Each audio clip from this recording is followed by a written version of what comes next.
So automatic na pong nagko-compute yung MAPE. Based po dun sa kanilang, okay, okay na po. Okay, so for second quarter, so halimbawa, okay na po yung first quarter. So naglagay na rin po dito ng second quarter grade. So maglagay na po ako ha.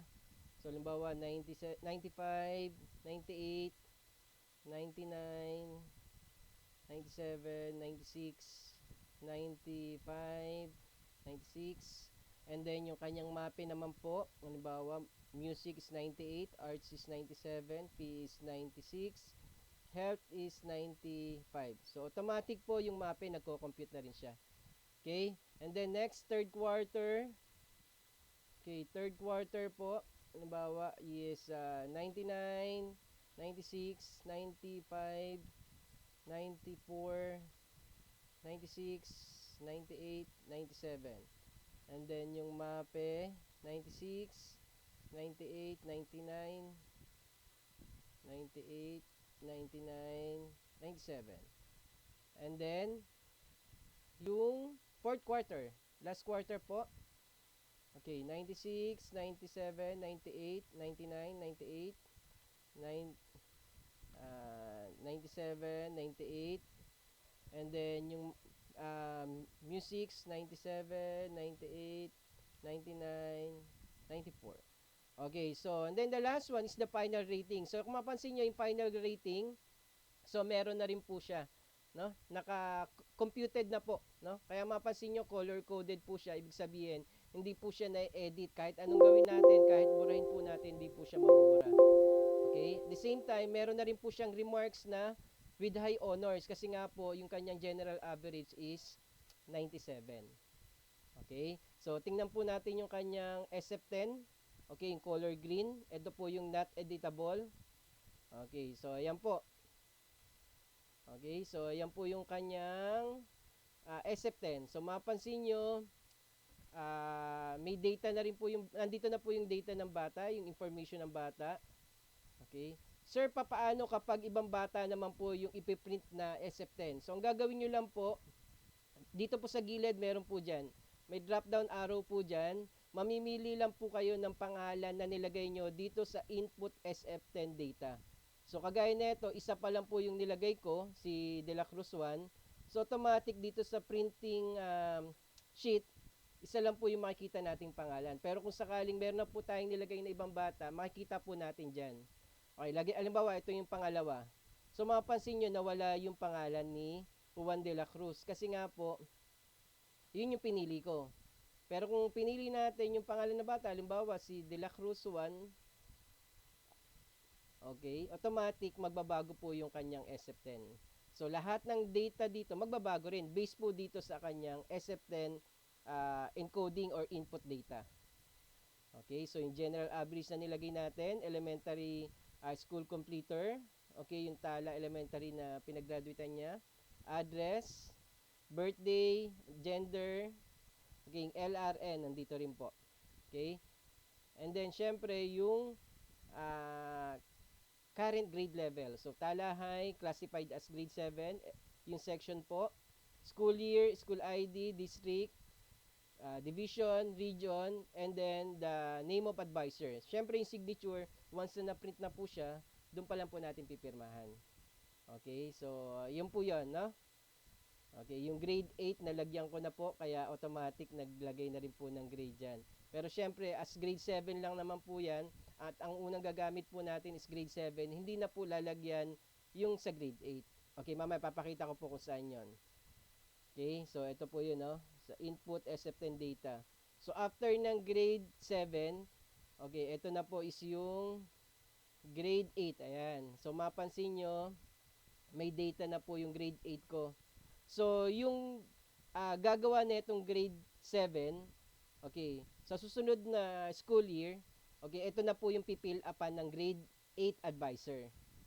Okay, para at least magkaroon ng data yung sa grade 8. Okay, so hanggang dun lang po yon, hanggang sa grade 8 lang. Tapos yung grade 9 and grade 10 naman po, okay, ang unang gagawa syempre yung grade 9. Okay, sa likod naman po yun yung back cover po ng ating SF10. So ang unang gagawa is grade 9, Tapos mamanahin naman ng grade 10 yung gawa na electronic school form, no? Mamanahin po ng grade 10 sa grade 9 advisor. Okay po? Nakuha po? Okay, by the way, ito pong nilagay nating grade sa grade 7. Okay, automatic po, nakalink na rin po siya sa ating SF9. Okay, tingnan po natin yung SF9. Okay, ayan po. So mapapansin nyo, may grade na po yung ating SF9. So base po yan sa SF10. Okay, at even yung information ng bata, so nandito na rin po. Okay, sir, paano kapag ipiprint na rin po yung card? Okay, kung ipiprint na yung card, so dito lang po. So ayan po. So babaguhin nyo lang. May drop down arrow dyan. So halimbawa, click ko tong yung wala pang name. So automatic, mawala rin po yung data. Kasi po, wala naman po kung ibang nilagay kundi si Juan de la Cruz lang po. Okay, pag binalik ko, so babalik po yung data ni Juan de la Cruz. Okay, yung kanyang general average at yung remarks. Okay, so dito, mapansin nyo, wala naman nakalagay kasi po wala naman tayong nilagay na information dun sa Lacritain learning area, even yung advanced learning areas. Okay, so yun po. And then yung ating SF9 data, okay, ito yung SF9. Ito po yung nilagay natin kanina eh. Okay? So, mapansin nyo po, may Ryan Oropesa na, no? Color coded, ibig sabihin, hindi po siya na-edit. Ibig sabihin, nakalink po yan dun sa ating SF10. Okay, so ito po yung kanina, yung sa baba ng ating SF9. So, pag naglagay kayo dyan, automatic, lalabas yan dito sa baba ng ating report card or ng SF9. Okay? So, dito po yan sa input SF9 data, grade 7. So, tandaan na, yung kulay black na dalawa or sheet, yan po yung editable. Or dito po tayo mag-i-input ng data. Okay? And then next, this yung number of school days. So, number of school days, so nakalagay naman dyan, encode here. Ibig sabihin, pwede nyong baguhin po ito. Okay, kasi alam naman po natin na kahit ngayon hindi pa po final yung number of school days natin. So pwede pa pong mabago yan. So kung sakaling mabago po yan, pwede nyo burahin. So babaguhin nyo lang. Or lalagay nyo lang yung kung ano yung number of days per month. Okay? Para at least yan po yung mag-a-appear sa ating sa ating SF9. Okay? So, kung mapansin nyo, si Juan de la Cruz dito sa total, kasi ang number of total days natin is 173. Pero dito kay Juan de la Cruz, naka 171. Okay, kasi nga po, dito sa ating SF2, na month of July, ayan o. So, ibig sabihin, isang araw lang po yung pinasok niya. Okay, so tingnan natin sa SF2 kung naglagay tayo ng absent. Okay, ito po yung month of July. Ayun o, month of July. Kung mapapansin nyo, naglagay ako ng absent sa kanya ng July 29 tsaka 30. Okay, so absent niya po is dalawa. So automatic po yan. Mag-a-appear po yan dito sa number of days present. So kung sakaling buburahin ko to, halimbawa buburahin ko po siya. Yan. So automatic, nag-compute na po yung absent, 0 absent. Okay, so tingnan natin yung kanyang attendance.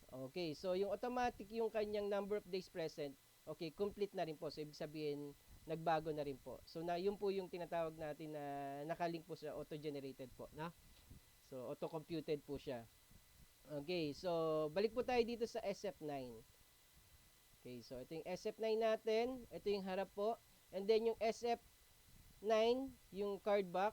Okay, so ito rin po, nakalink din po dito yung ating SF2. So mapansin nyo dito, wala pong absent kasi nga tinanggal na natin yung absent ni Juan de la Cruz. Kaya automatic po dito sa card back, so wala na rin pong absent. Okay, so number 3 na rin po or 3 present na rin po. Okay, and then dito naman po sa ating reports on learners observed values, naka-base po yan dito sa ating SF10. Okay, dito po sa black, yung first sheet natin. pakita ko po sa inyo ha. Ayan, ay hindi po.